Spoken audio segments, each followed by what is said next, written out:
ekitundu Rajiv Lupareri yabwe yafiira mu kabenje munnange era obubenje bukyagwirawo ddala era obulagajjavu munnange gavumenti bweraze tebulojjeka. Besigye bwatyo munnange akubye omulanga eri general public nti ebya ennongoosereza mu UPDF Act mu amendment bill egenda maaso nti munnanga abantu babirabira sayidi emu yaba civilians naye n'abasirikale beetaaga okutaasibwa kubanga munnange kino kirya atabaala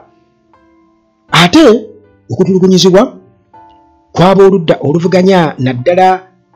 abawagizi b'ekibiina ekya National Unity Platform kukyagendera ddala mu maaso okulambulula ku nsonga eno wano ku Uganda at large kwe ngenda okubeera nga nkola twongere okubeera nga tutegeera muganda wange abampembe engeri gye beefunyiridde okubeera nga batulugunya bannankyukakyuka mu ngeri y'okubeera nga babatiisatiisa basobole okubeera nga amaloboozi ag'enkyukakyuka oba ag'emulugunya ku ebyo ebitatambula bulungi mu ggwanga gatemerwako ettaka. Kale bwe nti munnange nkulamusizzaako nga bulijjo Uganda at large mu mikwesese yenze wuuyo ne ku mulundi guno munnange okubaako ate byenkutuusaako. Maintenance Palace pano nga bulijjo munnange nkutegeeza nti balina solar systems ez'omulembe okukosa ebyamasannyalaze byonna kosa ebyamazzi byonna ate nga balina n'abakugu abasobola okuyambako okubifiitinga mu kizimbe ekyo. Hillside View Apartments zino zo apartments muganda wange ziri wali ku Ntebe Road ku kasozi jjanyi ku kyakyawo weyandyetaaze munnange ekifo ekyokusulamu oba oyagala pangisa lunaku wiiki myezi kiri gy'oli naye nga eno waliyo buli kimu weetaaga kwetikka bwetisitulo twokka kasi otuuke Kajjansi Namulanda Kitende bubuuza Hillside View Apartments oba ejjanyi ku kyaki awo zinoonyeze awo. Kakati munnange abatimu property consultants bo nabo gye bali nnyo era gwe ayagala ettaka okugula ettaka bwa okutunda ettaka etali kondooliito ayagala okuzimbira ekizimbe kyo balina kampani ey'abazimbi abakugu ennyo abakubi ba pulaani ab'omulembe ate bwe bayagala kuba ku nsonga za byapa oyagala kusenda ttaka balina oyagala kulima kusenda wantu bulungi nnyo yerule obulungi balina grade ezakabi ezobola okubeera nga zikola omulimu ogwo aba Timo Property Consultants Limited era ennamba zaabwe kweziri awo okusa ne Dokita omukugu gobe naali n'endwadde tofana birwadde muganda wange era ennamba zange weeziri awo emisembi ya 15 endala esimbyayo 73. Kakati muganda wange bwe tutyo tusookere endowooza munnange ku mawulire kwegamba bwe wali badde ogamba nti omulanga ogw'abantu okulaajana olw'abannaabwe abafa nti gavumenti yandibadde efiirayo ddala kubanga nga Rajiv amaze okubeera ng'afa mu kabenje tekabusa. Katumba Wamala yavaayo n'ayogera ne boogera smart contractor smart sente ze ate tebaamuwa sente tewali bwe bityo naye bulkheads ze bateekawo ebyo ebintu bye bateekawo ebyo seminti ebyo tebiriko reflectors tebiriko biraga nti emmotoka ekubyemu ettaala nti kyakoola be nti waliyo ekintu mu maaso. Bano abasajja bateeka n'ebiggwa bino bulkheads ebyebiggwa mu kkubo nga tebiriko reflectors. Nze nali nkitomedde wano ekyengera makati g'ekyengera ne Busega nga tunatuuka ku Kitooga awo tunatuuka ku ttaawo waliwo awo makkati awo wakava mu katawuni k'ekyengera awo ekiro nze mmanyi abantu walikkiriya kumbe abasirikale bataddewo bulkheads bo bali mu kuŋŋaanya ssente naye kazuguzugu n'enjiwugula n'enkiyitako nga tekuli reflectors tekuli byatalaggatalaggadda byonna. Kakati munnange mu mbeera efaanaganako bwetyo twakitegeera nti abantu baali bafiiridde awantu awo ku sport awo yemu Rajiv Lupareri yabwe yafiira. Kakati ako bakayita kattiro waliwo wa bodaboda juzi nali nva bbunga eyo yantwalako naŋŋamba nti awo abantu bafiiriddewo mwe mutegeddeko Rajiv yekka ate nga n'obutambi bwayita ku TV zonna nga Rajiv amaze okufiirawo nti bannange kano kattiro buli kaseera babeera bakyusakyusa ebintu bw'oyitawo akawungeezi ogenda okudda ekiro nga babikyusizza ate ne ku makya nga babikyusizza ne sipiika Tayebwa deputy speaker n'akyogerako nti babeera babikyusakyusa kyokka ate babiteekawo kwegamba mu mbeera ey'obunafu teri amanyi kigenda mu maaso kakati munnange era akabenje akalala kuba obunjumbo abantu bafiiriddewo bangi nnyo bafiiriddewo juzi twalaba Asudiru ng'agenzeewo okulambulawo ne batwala evvu ne baliyiwa ku nnyanja Victoria era Rajivu naye kwegamba still era naye yagendayo mu nnaku sisuubira kuba nti kakati ate bakyalinawo konsaani endala naye ate era omuntu omulala owaabwe yennyini ayinza ate okufunirawo era obuzibu obulala kubanga kati kafuuse akattiro kubanga amawulire ge tufuna okuva eyo bagamba nti ate era waliwo accident endala ebadde serious ennyo ku luguudo luno era etuuseewo awo wennyini mu ngeri y'emu nga Rajivu gye yafaamu akabenje ke yagwako era munnange eyo black spot emazeewo abantu bangi nnyo kakati ku guno omulundi ng'ogyeko ebya Rajivu Lupareria eyafa mu ntandikwa y'omwezi guno gwe tulimu kakati munnange waliwo ate era ku lunaku olw'omukaaga ekiro awo ku flyover eyo ettaawo eriri Busaabala awo Makindye Ssaabagabo Wakiso ekisago mu Wakiso district eyo kati munnange era waliwo omukyala yabadde avuga emmotoka ya Subaru Legacy namba Yubichu Lwendajje era bw'oba olina omuntu wo emmotoka eyo ogimanyi Yubichu Lwendajje Subaru Legacy munnange omukyala ono era yavudde eri ku misinde egitagambika era n'ayingira emisanvu gye gimu gye baateekawo bibalukeds ebyo ebyebiseminti ebizitowa ennyo bw'atyo n'abisaabala bubi nnyo nga Rajivu bwe yabisaabala kakati munnange bino byonna abaabaddewo nga babiraba era nga beebuuza lwaki gavumenti ndagajjavu nnyo okutuuka ku ekyo lwaki abaabaddewo bagezezaako kuyambako okutema emmotoka okugyamu omukyalo ono era baamuggyeemu tetunnamanya biki bimukwatako oba mulamu oba mufu naye nga munnange embeera si nnungi yadde n'akamu ku sayidi eyo abantu bafiira ddala nti tomanya munnange Kampala osala jjaamu ovuga bujja kukinkyanga oba oli awo kazuguzugu ogitutte n'eyo oyinza n'obutamanya nnyo kati oba tojjukira nti weewano anti oba osala jjaamu olumu oba ogezaako kusala shortcut kati ate nga tobisaabala osanga baabikyusizza ati kati baabitunuza eri kakati munnange ebibuuzo bingi nnyo gavumenti commitment yayo naddala ku road safety eri luddawa road safety ne maintenance enguudo tezikolwa wabula bali eno baleekaanira birala nnyo bawulira nga bali eno baleekaana bali mu kutulugunya abantu bali mu kutta bawoza kimu Bobi Wine lwaki muwagira Bobi Wine lwaki temuwagira Museveni tebalimu naye ate era nga mu process yemu bali mu kukola musimbo muyitirivu bo ku akawunti zaabwe kugendako ssente buli kaseera kugendako ssente kakati munnange nti oba oli ayo ebintu bino birina okuba nga bitunulwamu kubanga tulowooza nti oba okufa kwa Rajivu engeri gyali nti yaliwa high profile nti oba oli awo baali badde kati batunuulira ensonga eyo ne bagamba kino tekisosola omugaga n'omwavu ffenna mu mbeera embi tuli bakufiira mu bulagajja bufaanaganako bwe biti kakati munnange bino bye baateekawo ebiseminti ebyo ebibi nnyo ebizitowa ennyo nti emmotoka ekikuba tena nakyo kikolako tebiriko reflectors nti oba otegeeri kyokka baabiteekawo lyabulooza ayita buttaawo kugenda bugenzi kakati munnange tewaliwo bupande bulaga tewali reflectors ebyo byonna byebividdeko abantu okubeera nga bafiira mu mbeera eyo kate nga si be bokka baakafiirawo by the way era ne bbaasi eyagwa juzi ng'egenda Embaale eya YY coach eyajja omuliro yakwata omuliro kati nfuna amawulire nga bagamba nti boogera ku bantu 7 bameka abaafudde oli yanga nti abantu abaalimu in fact yaga nti boogera ku bantu batono nnyo abaafudde naye abantu baalimu abasukka 6 kwawonako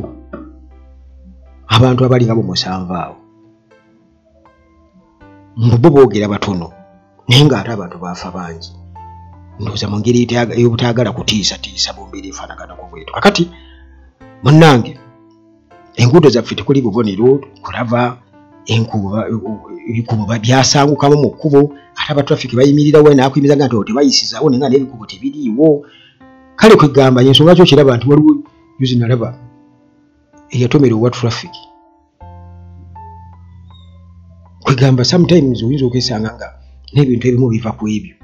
nti oli yabaddewo batamanyi nti wano kati avudde ku kkubo oba n'ebirala bingi nnyo kakati munnange Ministry ya Works katusubire nti egenda kujja ate tunnyonnyola nga bwe yatunnyonnyola kuva kwa Rajibu kati ku latest incident eno eyakagwawo naye nga wandibaddewo ddala ekikolebwa mu mbeera eno abantu ne balema kufa ate nga ekintu tukirabye kubanga obubwenyi mu mbeera y'ekiragajjavunga eyo olabira ddala nga mubutuufu kino tekyali badde bwe kityo kakati munnange ate bwe tugendako wali mu kkomera Eruzira Dr. Kiza Besigye munnange bw'atyo akubye omulanga eri General Public alina gwabuyisizaamu obubaka kwabo abagenzi okubeera nga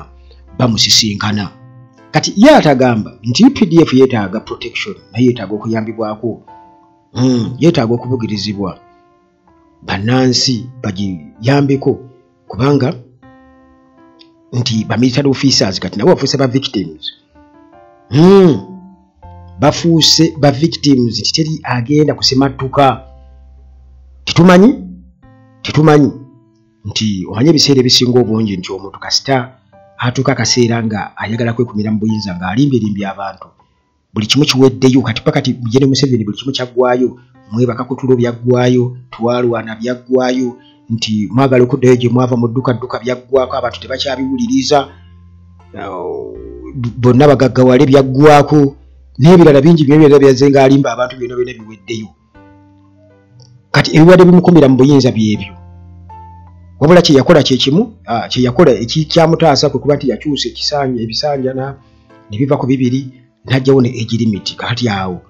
wasinziira era kakati saawa eno amagye gaalina okubeera ng'akozesa okusobola okumubeezaawo naye newankubadde amagye agakozesa kitegeeza nti alina okugenda ng'ajjamu abo beyeekengera bonna era etteeka lino oba bbiiru eno eya UPDF eri mu Parliament Besigye agamba nti kati olwo etagetinga n'aba UPDF bennyini nti weesanga nti ffe tukivugira sayidi emu ey'aba civilians nti twerwanako nga ba civilians naye eno munnange controversial UPDF bill 2025 munnange yeetaaga okubeera ng'etunulwamu okusinziira ku Besigye tulina okugitunulamu deeper tulina ddala okutunulamu paka ku ntobo okugitunulamu paka ku ntobo tusobole okubanga munnange tukakasa nti bannayuganda bonna babeera safe kubanga n'abasirikale Besigye agamba aba UPDF tebali safe kubanga bagenda kubeera ba victims of politically motivated prosecution era munnange bw'atyo Besigye okusinziira ku bubaka bwe yatisse Ronald Muhinda munnamawulire ate nga munnabyabufuzi Besigye bwe yatyo nga munnange agamba nti kino abantu bakirabira mu perspective ya sayidi emu national debate yekubidde sayidi naye ate nga ekituufu kiri nti provisions za bbiiru eno muganda wange newankubadde bo batunulira ku ekyo ekyaba civilians okubeera nga bawozesebwa mu military courts naye ate n'abasirikale bennyini kiba kitegeeza nti ate bo tebalina bwewolerezo nti oluba okutekako ebisangosango kiba kitegeeza bagenda kuvunaanirayo gwe ng'omusirikale weesange nga toyinaawo yadde n'ekwewolereza oba bakutwala kukutta kubanga amateeka makakali nnyo nti kati abantu bonna basaanye batunule mu nsonga eyo nti n'abasirikale bataasibwe nti basaanye ajuwenge nti bannange eno bbiiru egenda kukosa buli omu, tegenda kukosa abantu bokka bano ba bulijjo, wabula n'abasirikale ate bali bubi nnyo, kubanga ate bo ebakaligira ddala nti sayidi eri waliwo abaagala okubaako be bakaliga nga babeewerera dda era nga baagala babakaligira eyo. Singa lifuuka etteeka muganda wange, UPDF biro neefuuka act, kiba kitegeeza nti ba civilians si be bokka, ate abasirikale bo bali bubi nnyo. Tikusirisa busirisa maloboozi gano era aga nti no tekikyali ku ba civilians anymore bokka, wabula n'abasirikale aba UPDF nabo ate bali bubi nnyo, nabo bali ba victims. Kakati munnange ebyo nga tumaze okubeera nga tubiwulira, ekituufu kiri nti ba civilians be twogerako gwe Munnayuganda mpuliriza, ba civilians okusinziira ku NRA SFC baba boogera ku bannansi abaddala, bitolowooza nti nno buli civilian gwolaba mu Uganda nti ebyo bimukwatako. Balina be batagetinga, betwogerako nga ba natives, ba indigenous citizens aba Uganda be batunuulidde. Ekyo era njagala okitunuulira okyetegereze bulungi nnyo. Betolowooza nti bwe baba bagera nti ba civilians balina okubeera tried mu military courts, olowooze nti be bonna. Si bonna. Kakati munnange mu kumaliriza nakusuubiza okubeera nga nkunnyonnyola ate nti okuwambibwa kw'abantu, okutulugunyizibwa kw'abantu wamu n'okubasirisa, kino muganda wange kikyagendera ddala mu maaso naddala ku bawagizi ba National Unity Platform. Era bangi nnyo babasuula wona we babasudde, babadampinga. Kasobolera nti bamusudde wano, bamusudde wali, bamusudde wala. Abamu babasuula ku police station nzina babatwala mu kooti, abalala babasuula oba ku byalo yonna gye basanze ne babasuula eyo, naye nga bawambibwa ne batulugunyizibwa ebyaddala. Bingi nnyo ebibakoleddwako, era nga eno gitwale nga cycle of abduction egenda mu maaso, okubuzaawo abantu, okubatulugunya nga tewali kkomo gwe tugamba nti ndo kati bino byakoma, naddala okutagetinga abawagizi ba National Unity Platform. Era nga waliwo eyako obujulizi bamuyita Kasimu Sebudde, ono nga muvubuka era nga political activist. Ono bamuwamba wiiki nga 2 emabega n'omusobyo, era bamuwambira wamu ne Eddie Mutwe. Bamuwambira wamu ne Eddie Mutwe, oyinza okuza Eddie Mutwe bamuwamba yekka. Kati okusinziira ku nsonda okuva mu famire n'abakulembeze ba NUP bagamba nti Sebudde ono naye bamuteeka eyo nga teri muntu amutuukako mu kifo ekitamanyikiddwa, ne bamutulugunya bya nsusso nnyo. Oluvannyuma ne bajja ne bamusola wano e Namboole ku kisaawe mu kiro eyo, nga bamaze okubeera nga bakola okulabula gyali sekulabula. Bamugamba nti noogeza n'oyogera bye tukutuusizzaako tugenda kukunona tukutte, tugenda kukunona tukutte. Kakati munnaye ono yasangibwa nga yenna aliko ebikuyiro, akubiddwa bubi nnyo, yenna ali dehydrated. Jukira nti bala basajja tebakuwa mazzi ga kunywa, bakukuba naye nga tebakuwa yadde n'amazzi ag'okunywa. Ennyonta neekuluma, jukira bw'okaaba n'okaaba tebakuwa mazzi. Kati obeera mu mbeera mbi nnyo eyo yakutaawa. Kakati naye bamaze okubeera nga bamulabula nti ogeza n'oyogera tugenda kunona tukutte. Era nga Kasimu experience yayitamu eno kwegamba eyongera okubeera ng'eraga nti abawagizi ba NOB ye target era ba security operatives bonna bali ku mulimu ogwabaweebwa okubeera nga bakwata abo bonna abawagizi ba NOB bagezeeko kubanga babasomesa bo kye bayita essomo nga bakozesa vaani ezo zitaliko number plates zituyita zi drone. Kakati mannange bakutuusa mu vaani omwo bakusiba amaaso blindfoldinga ne bakukuba bakutuusa ate batandikira okubuuza ebibuuzo bagamba nti ne mu vaani omwo mubeeramu ennyimba za Bobi Wine eziwaana Bobi Wine ne Kabaka. Mu vaani omwo mubamu ennyimba eziwaana Bobi Wine ne Kabaka. Kakati gwe muganda wange ampuliriza, gwe lwaki weebuuze oba seetegana weebuuza nti lwaki mubeera mu nnyimba ziwaana Bobi Wine na Kabaka? Lwaki bakyuzinga Kabaka na Bobi Wine? Kubanga waliwo nze lumu naliko somewhere nga nkyasoma ku university kati nalina kasaluni ngere muvubuka yayiyo nawo saluni yawo kati lumu nali ensuzeeyo ne babaako ossi waawo nali mumanya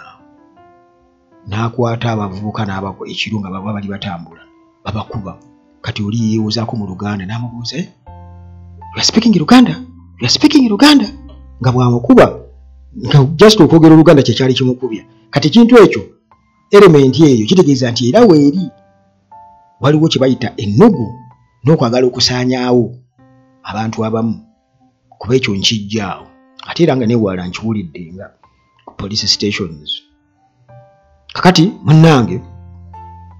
era mu vaani ezo zi drone mubeeramu nnyimba za Kabaka naziwaana Bobi Wine nga bwe bakukuba bwe bakubuuza ebibuuzo.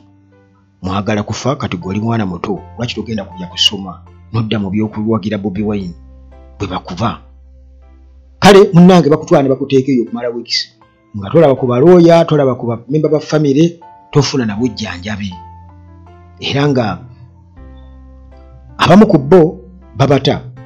mu ngeri y'ekimpowooze era mu kutya ne bagenda ne batuula ne bapowa era nga babaako ebikuyiro nga bakubiwe enna oliko bruises nga no tokyategeera na bulungi nnyo okyalina kwegamba ekibayita ekyekanga oli traumatized ate nga abala munnange babuzibwawo ewatali kulondoola bakumanya nga twali trace yadde nga bw'onoogamba nti ono tulimusangawa. Andu mwene yatugambye nti abo be bagamba ababuzibwa mbu babatraininga buyeekera mu ggwanga erya Kenya. Kakati munnange bangi nnyo babuziddwawo era nga abasobodde okubeera nga balabikako babasuula bonna bwe babeera babasudde ne babakomekkereza obutabako kye boogera ku byabatuukako. Abamu nga bwe nkutegeezeza nga bali mu mbeera mbi nnyo naye nti mu mbeera bwetyo efaanaganako bwetyo twezudde nti abantu baffe bangi bawambibwa ne watabaawo aboogerako kati nga wano bwe tulwana aboogera kutugerako ku batonotono bwe tusobodde ne waliwo abawambibwa ne batwalibwa ne babuzibwawo ne bataddamu kulabikako abamu ne babasuula busuuzi ne tutamanya kubanga tebalinawo ddoboozi tusobola kuboogerera nti bannange bankwata kati bansudde wano. Kakati bannange newankubadde nga byonna bikolebwa naye nga kino kikolebwa kuteeka kutya mu bantu naddala aba opposition kubanga kati tebakyatulugunya kiro batulugunya misana ttuku bawamba misana ttuku era nga okusinziira ku kiriwo byonna babikola kubeera nti basirisa abantu kubeera nti baba kiboogera naye abantu bagamba nti tebagenda kusirika. Byonna babivumiridde abakulembeze mu NOP ne beekubira enduulu okulaga ensi yonna kiki ekigenda mu maaso international community birenge eryaweya naye nga amaloboozi tegagenda kusirika era abaana bagamba nti tebagenda kutusirisa newankubadde kye baagala okubeera nga bakola. Amaloboozi gaffe gye bakomye okubeera nti nno batutulugunya batukola buli kimu ate gye geeyongedde okubeera nga gawulirwa ate era n'ebikolwa tugenda kwongeramu. Kakati nti newankubadde bino bigenda mu maaso weewuunya kugamba abantu abamu kubanga nti oyinza okwesanga nti omuntu omu ayinza okuvayo na ajuwenga n'agamba nti abanuupu bakola parade bwe bakola parade ne beefuula abasirikale kati amagye bwe gabakola kati ne bakaaba naye bwe twogera ku kuwamba kw'abantu kutandise ddi kino kitandise nuupu bakoze parade oba byatandika dde eri tuli mu 2020 even before 2020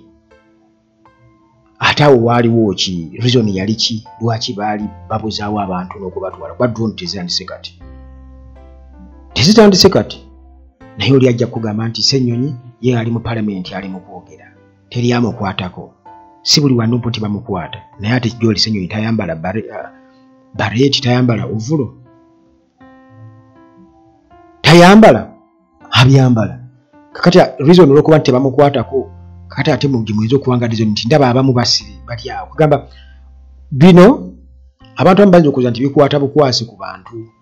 abatulugunyizibwa naye bino bikwata ku bonna era Dr. Kizza Besigye kyavudde akugamba nti ne biiru eno eya UPDF nti abantu bagira bange ekwata ku ba civilians bokka naye ate abasirikale nabo bali bubi nnyo era iriteeka bagenda likozesa ddyo lyennyini okubeera nga eliminatinga abo bwe balowooza nti nno bayinza okubalemesa nti